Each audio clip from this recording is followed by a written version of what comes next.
In this video we talk about Root. This is a game that was on Kickstarter some time ago. It had a lot of buzz about it and I ordered it back then. Recently I received my copy. The game was also presented at Gen Con 2018 where it was a huge success.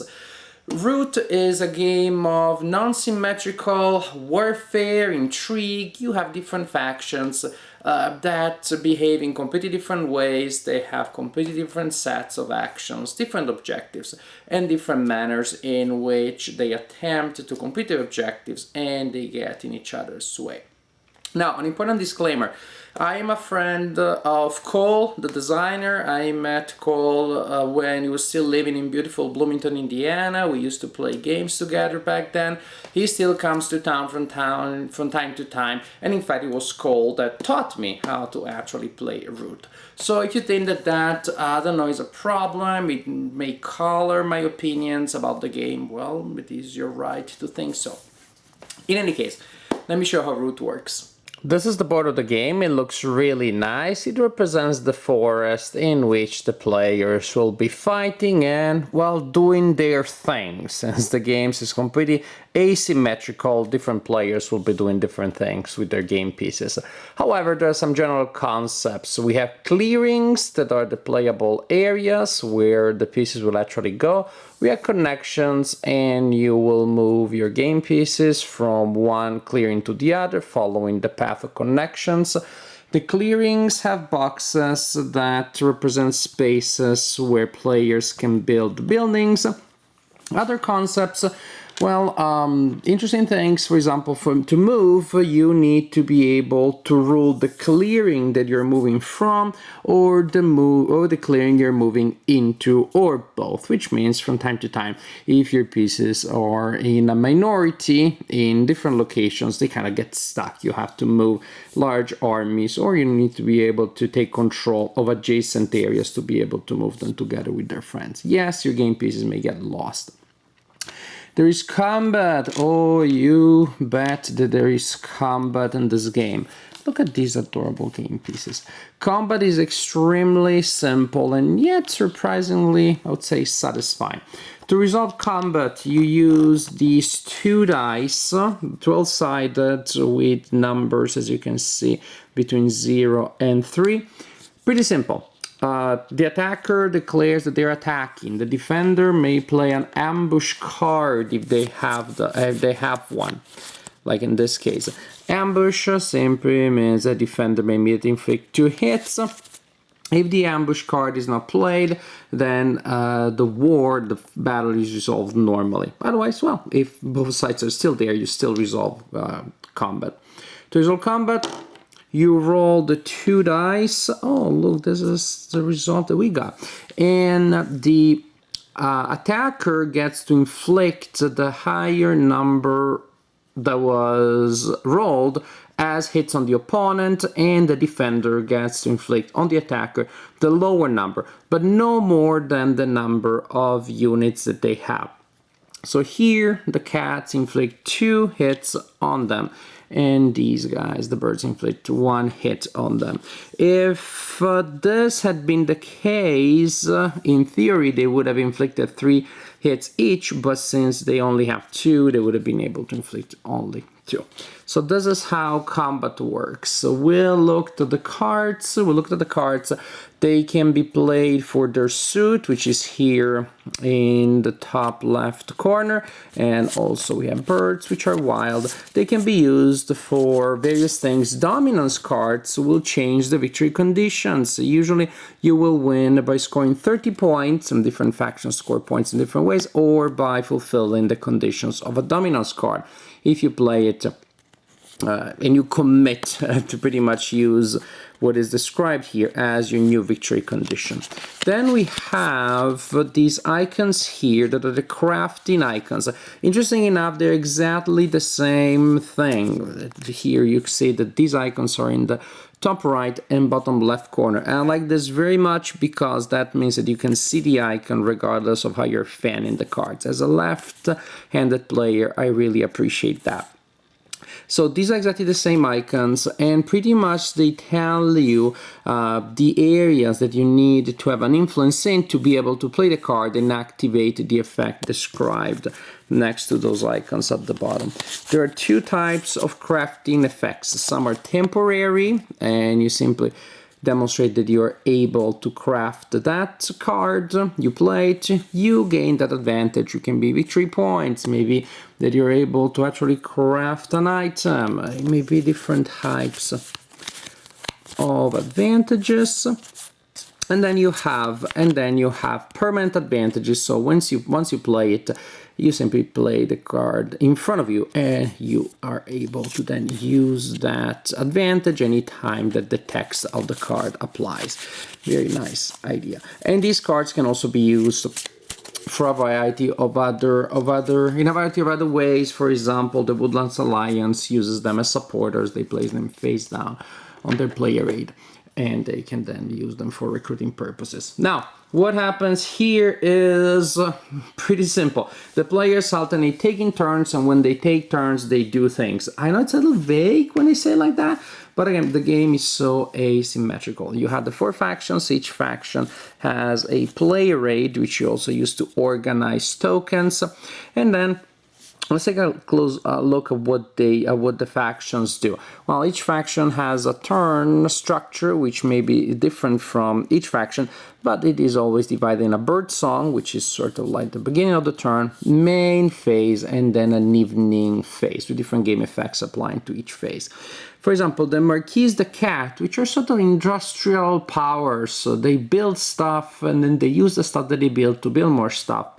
There's a faction that probably will appeal to Eurogamers, and you will place tokens representing the buildings that they want to build. You will place them here, covering these areas, so that when you build them, you reveal spaces with victory points that indicate that they scored those victory points. They need wood, and at the beginning of their turn, they place 1 wood on each sawmill, and then simply they can craft the cards using their workshops. And then simply they can take 3 actions from this list here, and in any order, also repeating the action: battling, moving, recruiting, etc., etc. They're very intuitive faction. Again, very good for Eurogamers, or in any case, if you are training a new player. At the end, they draw a card plus other cards from possible other game effects. Another faction is the Erie, is that how you pronounce it? Erie dynasties. They represent a sort of bureaucratic state, or in any case, a state that has very strong institutions that can be useful, but can also make you not particularly flexible. So pretty much, this is the player that controls this faction is playing a programming game, Robo Rally style. You commit these cards to different actions, and then when it is your turn, you need to resolve the actions that you committed to from left to right. For example, that this is my situation right now, then I am committed to recruiting and then battling, and then each turn you have to add at least 1 card to your tableau. It can be more. And so here I have committed to recruiting once, moving twice, and battling twice. Also, I'm committing to specific places where I will do my things. There is a leader in charge at all times, and if I fail to follow my program here, the leader is discarded and needs to be replaced with another one.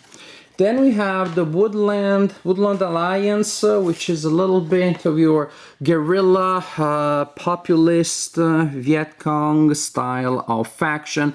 They're building sympathy, and so there will be sympathy tokens here. And they will spread sympathy. If you play coin games, you know, the kind of like, again, the guerrilla faction. They will have supporter cards that will be used to recruit and to activate effects. There are bases that they will place on the board. They will train officers. But again, the general idea is that they're they're the people, the part of the people, so they want to be everywhere. They want to have a considerable presence everywhere. So they will spread sympathy, they will give them points, they will build bases, and they will recruit their adorable, absolutely adorable warriors. They may be representing the will of the people, but they're also the most adorable Marxist guerrillas I've ever seen. Finally, we have the Vagabond, which is the most unique of them all. In fact, does not seem to represent a political faction. It is a loner. It only has one game piece. It represents the trickster, sort of like the Aragorn type, but at the beginning of the Lord of the Rings, when you don't know that this guy is going to be a king, he just seems to be going around and doing things. And so a little bit of a trickster, the adventurer. The player controlling the Vagabond is pretty much playing a adventure / quest type of game. The Vagabond doesn't have specified alliances. The turn structure for the Vagabond changes based on the kind of items that the Vagabond has. So basically the Vagabond is trying to collect items, to trade items, plays alone in a sense, but also needs to rely on other players in certain situations. And also the Vagabond will complete quests, and that is how the Vagabond also gets to score victory points. So completely non-symmetrical, completely unique style of gameplay for all the 4 factions. Now, I think that this is a really fine game, and I don't think I'm saying this just because Cole is a friend. Matter of fact, and maybe I shouldn't say this, there are the games by Cole that I had trouble absorbing and digesting, and Cole, you know what I'm talking about. But Root I like. Non-symmetrical gameplay, again, pluses and minuses. On the plus side, of course, great replay value, interesting sets of elements and dynamics and mechanics that you have to grok, but that present you with all sorts of challenges, because it's not the same opponent 3 times. It is really, whoa, that opponent is doing something, that opponent is destroying something else, that opponent is building something, etc., etc., etc. So really fun process as you move along your chain of actions and you evaluate your options and what the options of the opponents are and what the possible strategies of the opponents are. Is really fun to do so, and of course then you switch sides and you're almost playing a completely different game still for the same price. And I think that this game really strikes a nice balance between all of the advantages of asymmetry, again, different sets of problems to analyze and replay value, and at the same time enough overlapping mechanics and ideas that the game still feels very connected. That is a problem that I had, for example, with the game Vast. I admire it as a design experiment, but that game, if you know, it's completely non-symmetrical, to the point that the different factions really feel completely disconnected, and it really feels like you are playing a solo game with other players that somehow still influence you, but you don't really get a sense of, I don't know, of any sort of connection. This reminds me more of games such as Chaos in the Old World.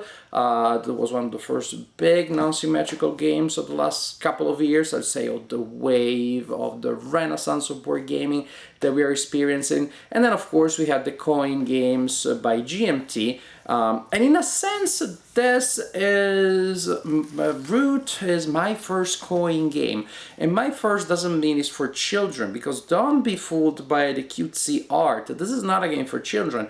The rules are not overwhelming, but still to be able to play the game with some sort of knowing what you're doing, with a strategy that makes some sense, you need an adult. This is a game that, again, is not overwhelming, but definitely not for children. Still, if you never played a coin game, if you were intimidated by games such as Fire in the Lake or Distant Plain or and the Abyss, because those have a lot more asymmetry and a lot more things that you need to digest, well, then Root can be a good introduction to that style of game. It really feels a simpler version of the coin system, but which I'm not saying in any derogative terms, because what you lose, say, in, I don't know, philosophical depth or in historical exploration, because this doesn't feel very historical to me. What you lose in historical exploration, you gain in game playability, you gain in accessibility. So what you have here is a 60-90 minute experience which feels very tight. It has just a very nice arc in which you start to build up whatever engine you need to build for your party. You immediately get into each other's way. You immediately have to deal with all sorts of confrontations. Some people have reported feeling that this game is like a war game, and they were happy that was like, whoa, I never thought I would play war games, but Root made me change my mind. To me, it doesn't feel all that much of a war game, but it feels like a very interesting non-symmetrical game that has a war theme in a sense. So in any case, that has strong conflict. You can't achieve what you want to achieve without getting into some confrontations with other people.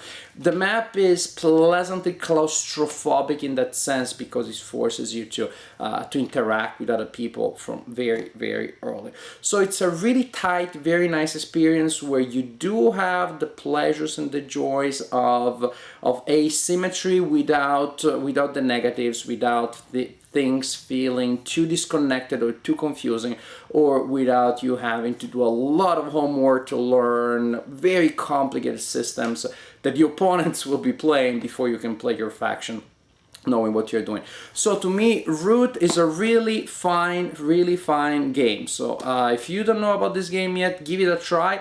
It may not be for everybody, but just because asymmetrical wargaming or asymmetrical gaming in general, well, it has a slightly smaller audience, I would say, than general gaming, than symmetrical gaming, because it requires a little bit more of extra effort. But in this case of Root, I believe that the extra homework that you need to do is not too hard, is not too extensive, and it's definitely worth the effort, because Root, it's a really fun game.